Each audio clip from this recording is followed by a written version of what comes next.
Les deux hommes avaient écopé des peines les plus lourdes. Ali Riza Polat tout d'abord, le seul à avoir été reconnu complice des crimes terroristes commis par les frères Kouachi et Hamedi Koulibaly. Il avait, en décembre 2020, été condamné à 30 ans de réclusion criminelle. Le second prévenu, qui comparaîtra devant cette cour composée uniquement de magistrats professionnels, est Tamar Ramdani.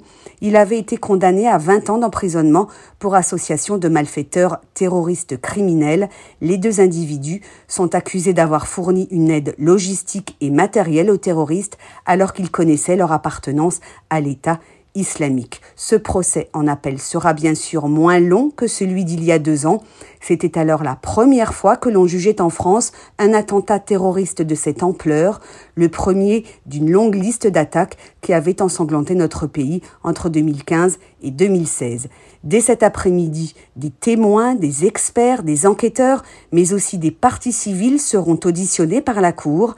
Certaines victimes ou proches des victimes ont d'ores et déjà prévenu qu'elles ne déposeraient pas à la barre pour ce procès en appel.